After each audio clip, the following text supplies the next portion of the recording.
Virtualmente todos na Terra, independente de sua religião ou nacionalidade, reconhecem que existe alguma espécie de batalha ocorrendo no mundo entre as forças do bem e do mal. Uma luta colossal entre a luz e as trevas, a verdade e o erro, a opressão e a liberdade, o bom e o mal, e finalmente, a vida e a morte.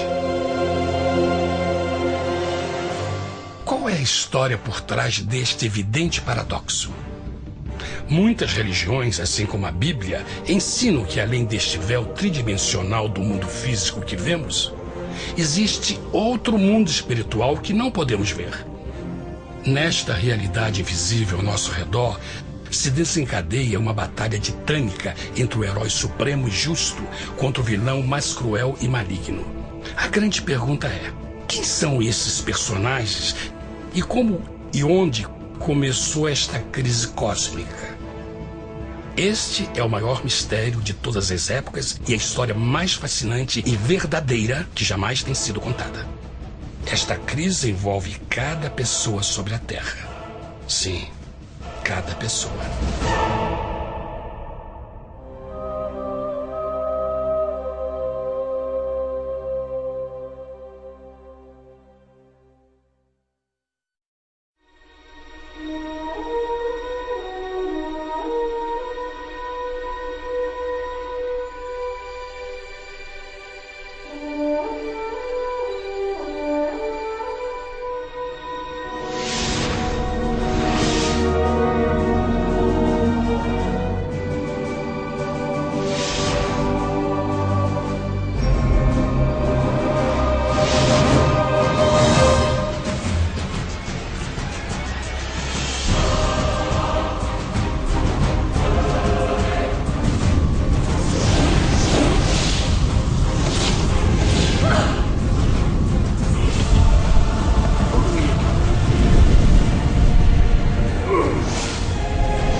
A história humana está repleta de cenas de guerras.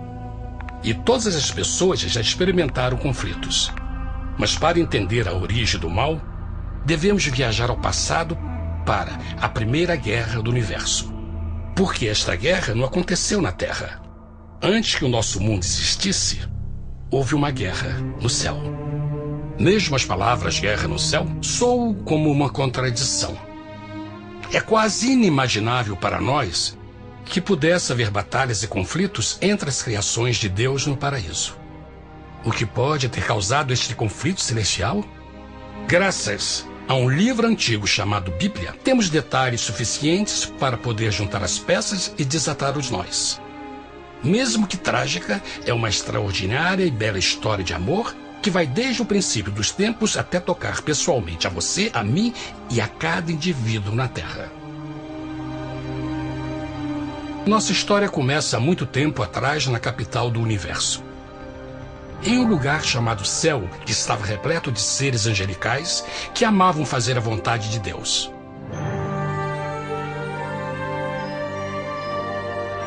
Sob o justo e amoroso governo do Criador, todo o céu desfrutava uma existência de felicidade e perfeita paz.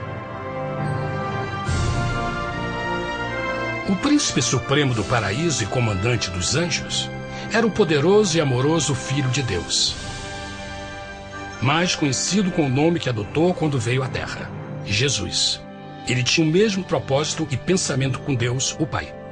O céu, sob o comando compassivo do Pai, Filho e Espírito Santo, provou ser um maravilhoso lugar de paz e alegria.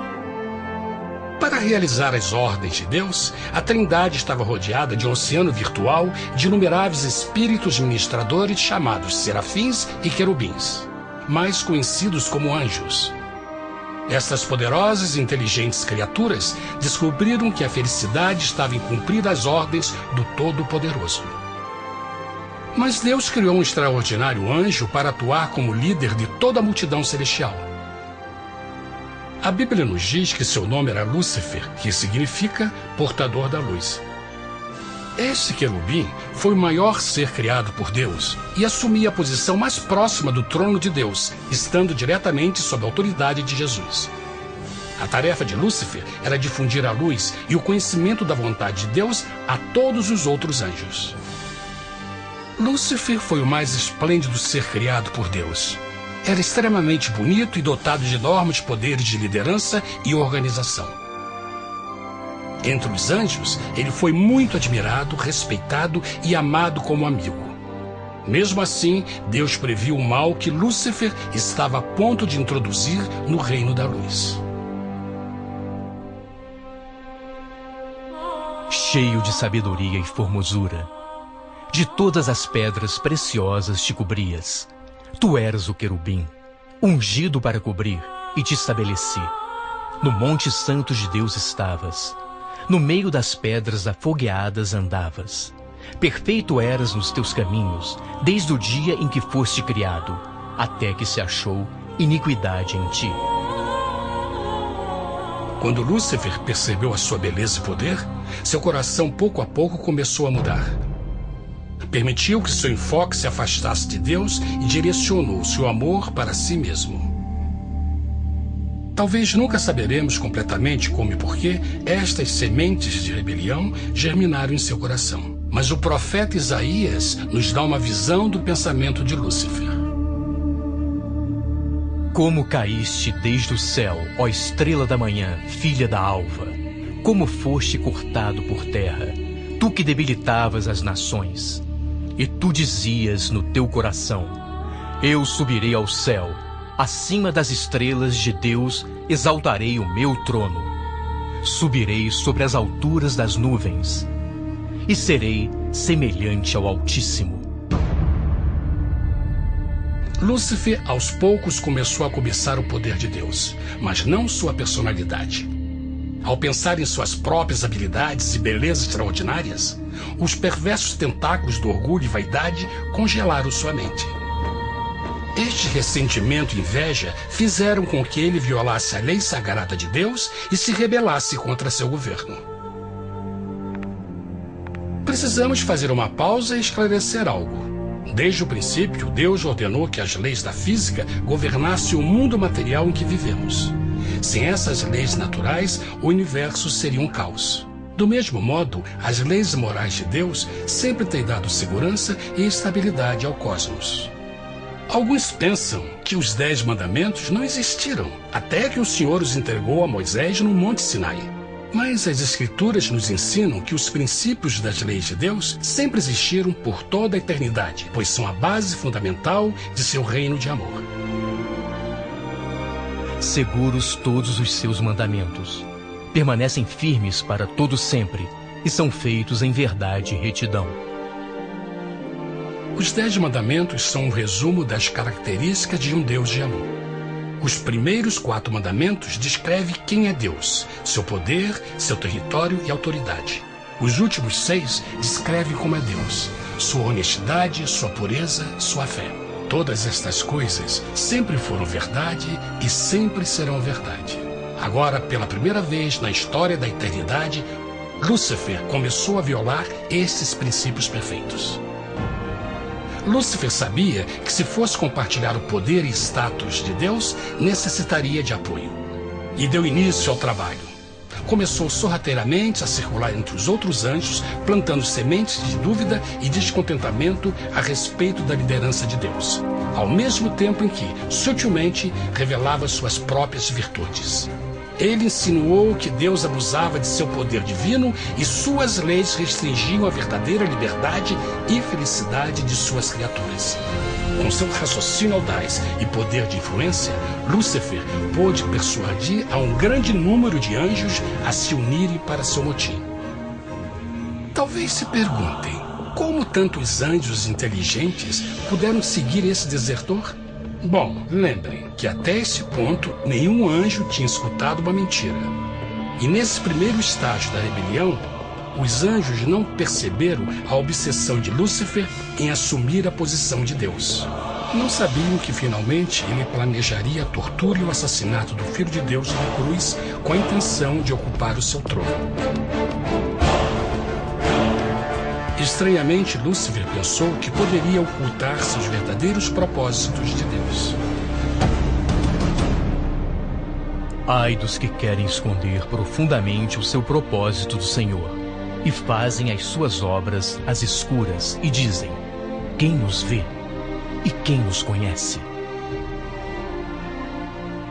Não pense nem por um momento que a rebelião de Lúcifer surpreendeu Deus e o pegou desprevenido. O Senhor sabe de todas as coisas e os pensamentos de suas criaturas. Ele entendia exatamente o que estava se passando pela mente de Lúcifer.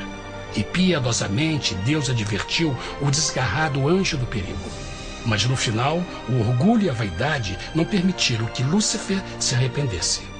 Então, iniciou a rebelião total contra Deus em vez da humilde obediência. Alguns podem perguntar: isso significa que Deus criou um anjo defeituoso? Não, mas ele criou Lúcifer com livre-arbítrio. Verão que o livre-arbítrio é uma coisa maravilhosa, mas também muito perigosa, incluindo o risco de uma rebelião e a possibilidade de que o amor de Deus seja rejeitado. Vejam que o amor real não pode vir de uma criatura pré-programada e não pode ser forçado, deve ser voluntariamente dado. Por exemplo, mesmo que seja bonito este cachorro robô, na verdade, nunca poderá amar-me. Posso fazer que pareça que me ame, mas só estará seguindo instruções pré-programadas. Não tem opção. Por outro lado, este pequenino está realmente feliz em ver-me. Ele decidiu dar-me seu afeto. E com o tempo, nossa relação se fará mais forte, enquanto eu ame e cuide bem dele. Do mesmo modo, um Deus de amor só quer amor verdadeiro de suas criaturas. E para que isso aconteça, elas precisam ter o livre-arbítrio. A rebelião de Lúcifer é a maior evidência de que ele tinha esta liberdade. Agora, a grande pergunta é: como Deus enfrentaria esta crise? Como lidaria com Lúcifer e com os milhões de anjos que se uniram nessa rebelião? Muitos questionam por que Deus não acabou imediatamente com a rebelião. Afinal, ele poderia facilmente vaporizar Lúcifer com um raio. Mas isto teria solucionado o problema? Não, pelo contrário. Isso só teria intensificado as dúvidas e suspeitas que Lúcifer havia plantado na mente dos anjos. Lembrem que Lúcifer sabia, como ninguém mais, da engrenagem interna do governo de Deus. Sua destruição seria vista como parte de uma grande armação, e a razão que o motivou servir Deus teria sido o medo da represália e não o amor. O Senhor sabia, na sua sabedoria, que a melhor forma de enfrentar a crise era permitindo que tudo seguisse o seu curso. Esta seria a única forma de se assegurar que o mal não se ergueria outra vez. Deixai crescer ambos juntos até a ceifa. E por ocasião da ceifa, direi aos ceifeiros: colhei primeiro o joio e atai-o em molhos para o queimar, mas o trigo ajuntai-o no meu celeiro. Na parábola do joio e do trigo, Jesus descreve que um tempo de crescimento é necessário para que uma planta revele sua verdadeira natureza. No seu entendimento infinito, Deus sabia que com o tempo, o caráter real de Lúcifer seria exposto e que os amargos frutos de sua rebelião seriam vistos. Até agora, os cidadãos do universo não estavam familiarizados com o pecado e até onde os levaria. Mas isso mudaria quando eles vissem por si mesmos sua terrível natureza autodestrutiva. Afinal, a sabedoria e o amor do governo de Deus seria para sempre confirmado e o universo estaria seguro. Quando Lúcifer e seus seguidores revelaram abertamente sua rebelião, o Senhor soube que não haveria paz se permitisse que eles ficassem no céu. Deveriam pôr um limite, entrar em ação e enfrentar os rebeldes.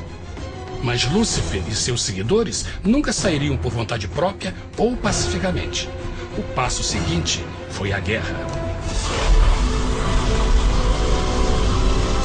E houve batalha no céu. Miguel e os seus anjos batalhavam contra o dragão. E batalhavam o dragão e os seus anjos. Mas não prevaleceram, nem mais o seu lugar se achou nos céus. E foi precipitado o grande dragão, a antiga serpente, chamada o Diabo e Satanás, que engana todo mundo. Ele foi precipitado na terra, e os seus anjos foram lançados com ele. A Bíblia não revela exatamente que tipo de armas foram usadas durante este conflito cósmico. Mas esta guerra foi como nenhuma guerra que os olhos mortais já viram.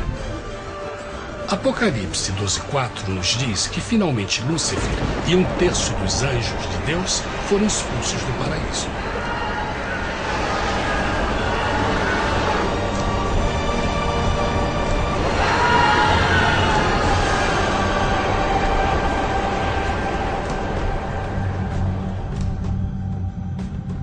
Mas e agora? Lúcifer tinha milhões de anjos ao seu lado, mas precisava de um pedaço de chão para continuar sua rebelião. Rápido, muito rápido, o universo começou a entender o quão doloroso e caro o pecado poderia chegar a ser. Mas a guerra não tinha terminado, apenas começava. Lúcifer, o portador da luz, agora virou Satanás, o adversário.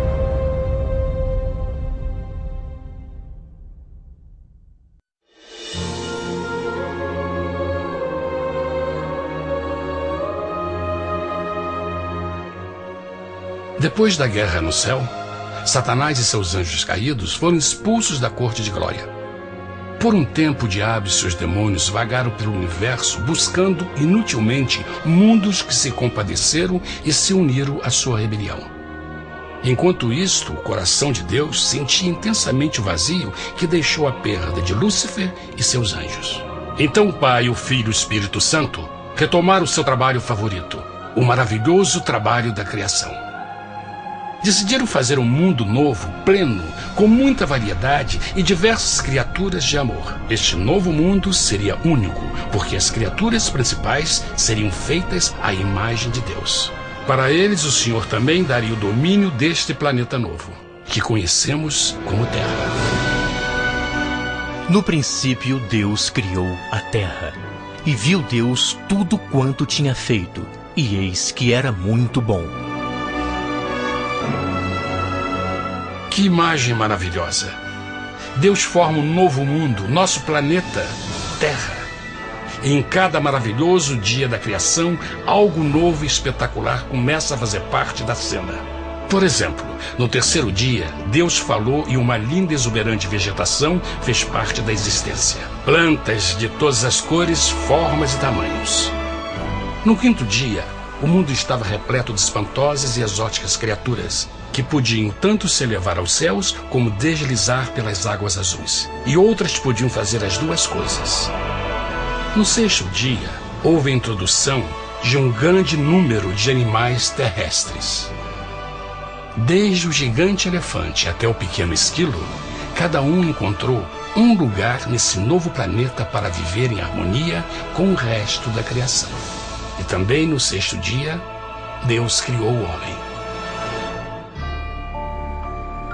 E disse Deus: façamos o homem à nossa imagem, conforme a nossa semelhança.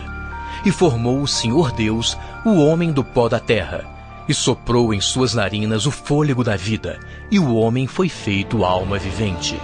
E plantou o Senhor Deus um jardim no Éden, do lado oriental, e pôs ali o homem que tinha formado.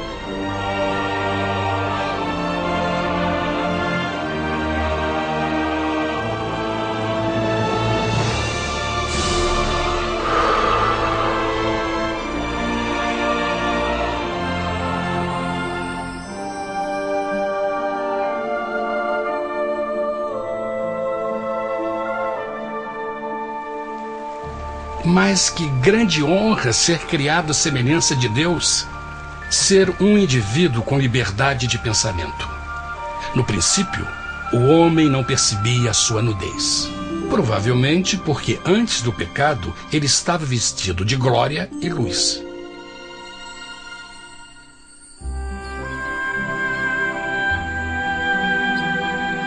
Deus também criou a companheira perfeita para Adão, sua bela esposa Eva.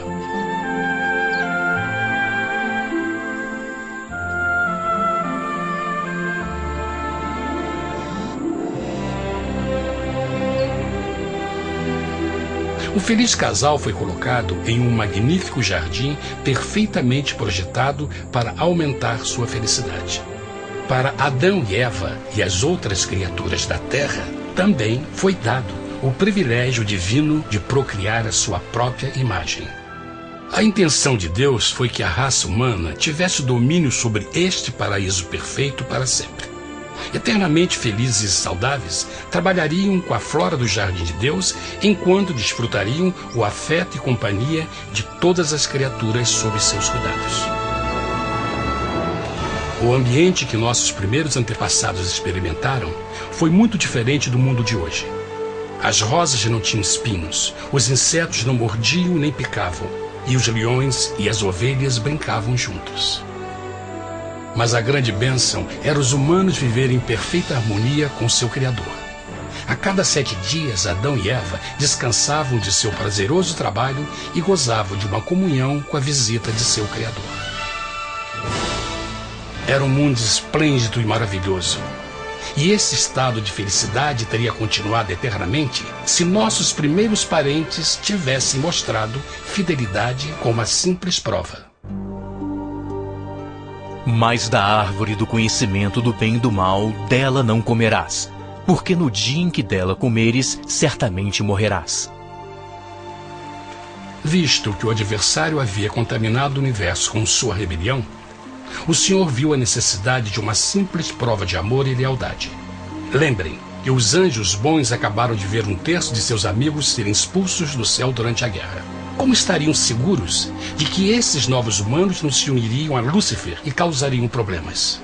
Então o Senhor plantou uma árvore no jardim, uma árvore cujo fruto não deveria ser comido sob pena de morte.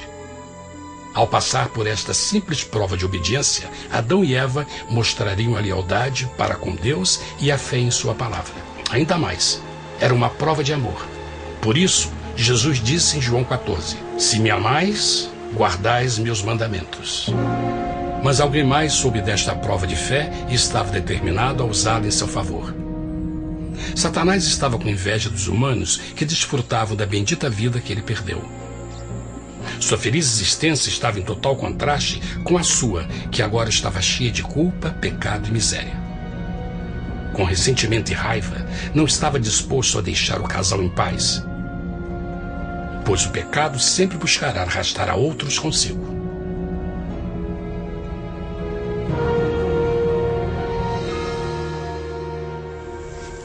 Então um dia, quando Eva estava concentrada em seu agradável trabalho, se viu sozinha e muito perto da árvore proibida. Foi quando Satanás viu sua oportunidade. Através de uma serpente hipnotizante, o anjo caído chamou Eva até a árvore e a envolveu em uma conversação.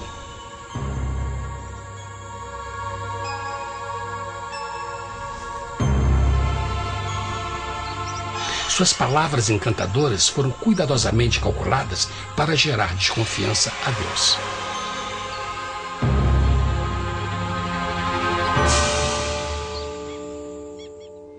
A serpente replicou à mulher, de modo algum morrereis. Deus sabe que no dia em que dele comerdes, vossos olhos se abrirão e sereis como Deus, conhecedores do bem e do mal.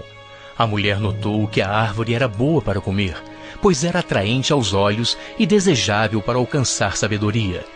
Colheu o seu fruto e comeu. Deu também ao seu marido, que comeu assim como ela.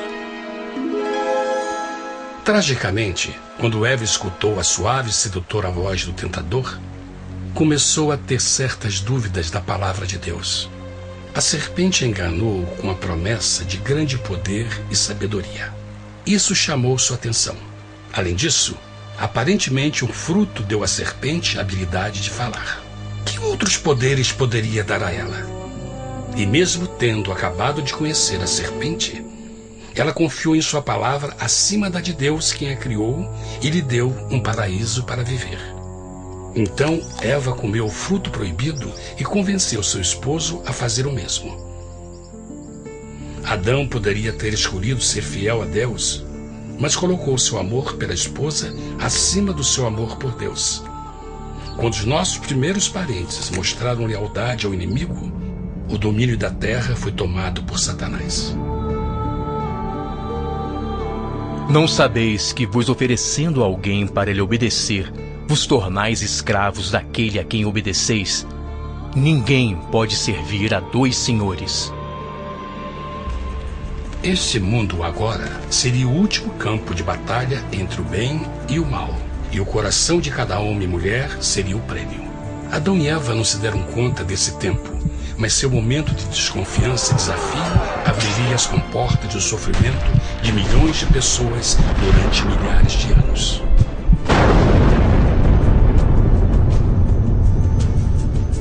Portanto, como o pecado entrou no mundo por um homem, e por ele a morte, e assim a morte transmitiu-se a todos os homens naquele em quem todos pecaram.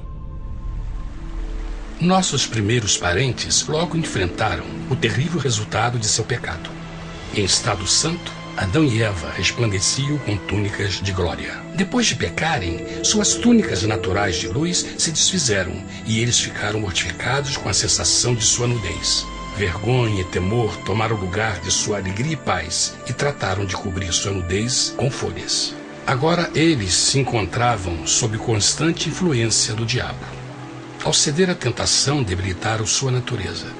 E Satanás ganhou poder sobre a humanidade. As pessoas não podiam resistir às tentações do diabo com sua própria força. Por último, e o mais aterrador, se encontravam vivendo sob a pena de morte iminente. Deus havia advertido que a desobediência traria a morte. Já tinha experimentado a morte espiritual. Quanto tempo passaria para sofrerem a morte física também? Nesse ponto, seu futuro não tinha nada mais que escuridão e desespero. Tendo expulsado o homem, colocou diante do jardim do Éden os querubins com o cintilar da espada flamejante, para guardar o caminho da árvore da vida.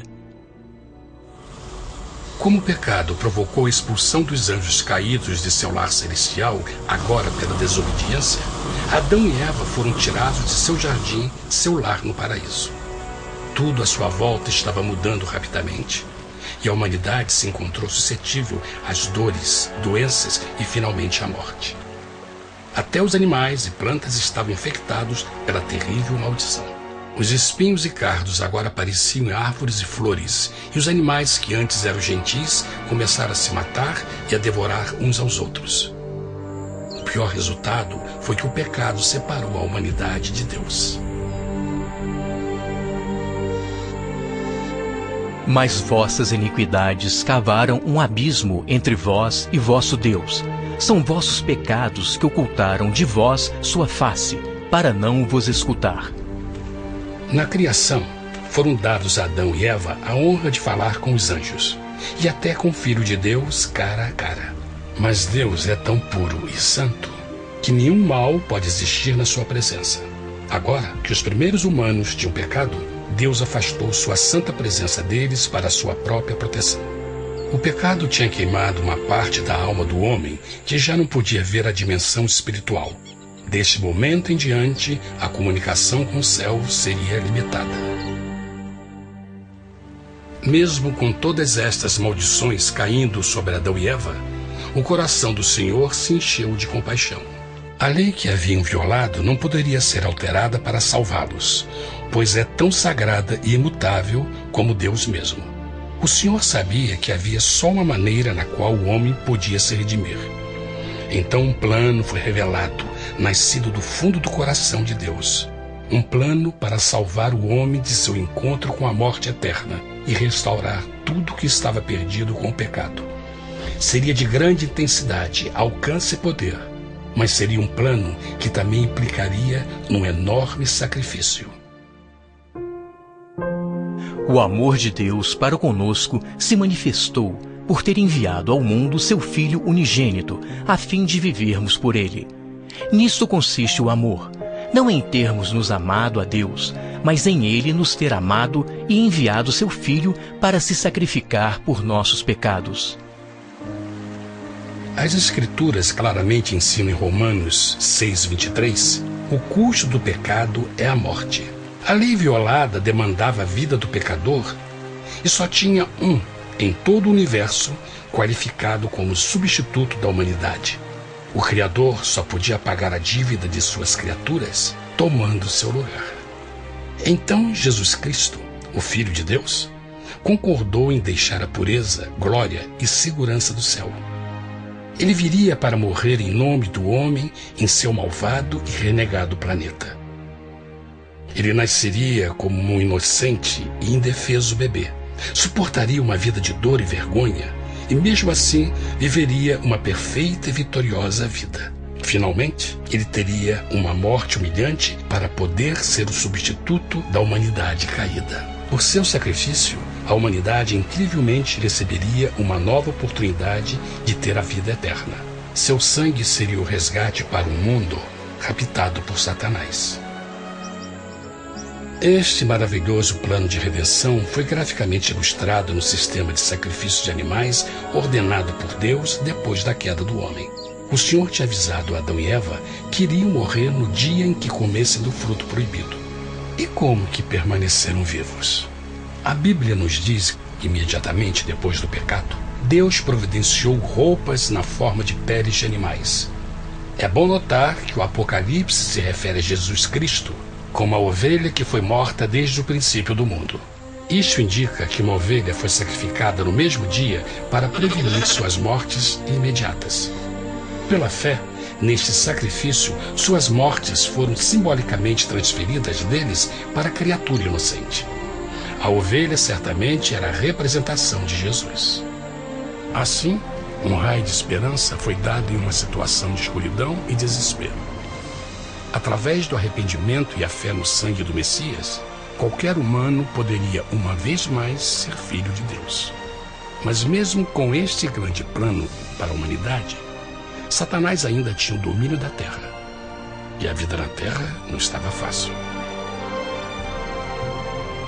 No mundo haveis de ter aflição, mas coragem, pois eu venci o mundo. Naturalmente, muitos se perguntam, como um Deus amoroso e poderoso permite dores e sofrimentos no nosso mundo atual?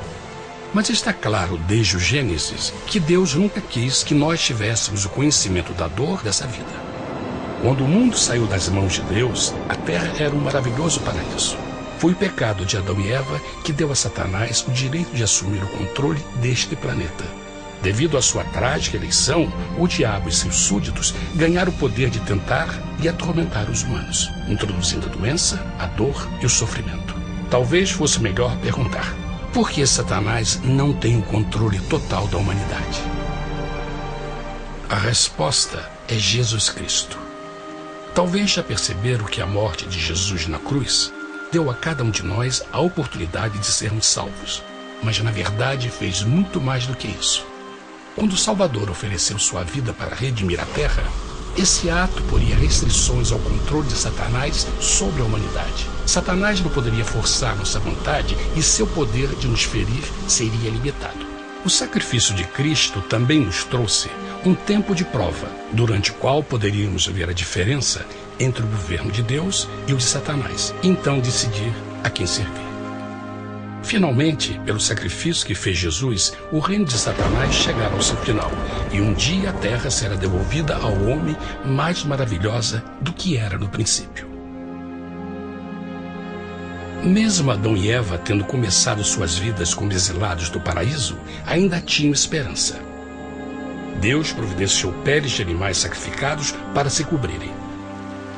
Mas o mais importante, ele prometeu o sangue do Cordeiro de Deus para pagar por seu pecado, se aceitassem Cristo e se arrependessem. Uma grande pergunta permanece: as pessoas aceitaria o grande presente de Deus? Como escaparemos se agora desprezarmos a mensagem tão sublime da salvação? A incrível história que acabaram de escutar é verdade e afeta vocês. Pois, pelo desejo de Satanás de ser Deus e a desconfiança e desobediência de Adão e Eva, todos nós nos encontramos em uma situação perigosa. De um lado, a humanidade foi grandemente favorecida por Deus com uma segunda chance de recuperar nosso lugar no Éden. Por outro lado, se nós desistirmos de aproveitar esta grande chance, nos tornaremos escravos de Satanás e finalmente seremos destruídos quando Deus limpar o universo do pecado. Amigos, não há melhor hora de fazer sua escolha por Jesus do que agora mesmo. Nenhum de nós sabe quanto tempo mais teremos que viver nesta terra. Jesus nos tem mostrado grande interesse no seu bem-estar e seu amor por vocês o levou a providenciar uma maneira de escaparmos de uma futura destruição. Ele quer que você o aceite e se arrependa de seus pecados. Através de Cristo, pode encontrar o perdão para tornar-se como Ele em caráter. A triste notícia é que Satanás atua de todas as formas possíveis para evitar que aceite o presente da salvação de Deus.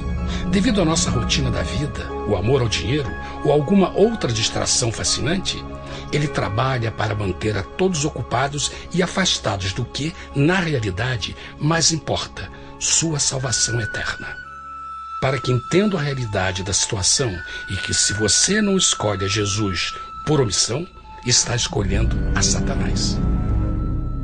Mesmo que a terrível escolha de Adão e Eva nos traga morte e miséria, vocês agora podem tomar uma melhor decisão. Deus está oferecendo uma paz que satisfaz o anseio mais profundo de sua alma e uma alegria que não encontrará nas atribulações deste mundo. O desejo que tem o coração de Deus é que seja salvo e esteja com Ele no paraíso. Mas o único que pode mantê-lo fora do céu é você. Imagine a tragédia que seria se você recusasse este precioso presente. Você pode decidir hoje e aceitar a salvação que Deus prometeu. Na verdade, nesse momento, pode aceitar a vida eterna através de Jesus Cristo. Posso convidá-lo para que acompanhe agora mesmo em uma simples oração, aceitando sua maravilhosa oferta? Por favor, repita depois de mim. Querido Pai Celestial, venho a Ti agora e humildemente pedir Teu perdão. Senhor, confesso que sou um pecador e violei Tua santa lei. Entendo que a pena por esse pecado é a morte. Acredito que Jesus Cristo sofreu e morreu na cruz para receber o castigo por todos os nossos pecados. Acredito que Jesus ressuscitou e eu o aceito como meu Salvador pessoal. A partir deste momento em diante, Te dou o meu coração e eu o aceito como o Senhor da minha vida. Por favor, perdoa todos os meus pecados e envia Teu Espírito para ajudar-me a fazer a Tua vontade. Te agradeço por Teu grande amor e aceito Teu presente da vida eterna. E eu oro tudo isso em nome de Jesus. Amém.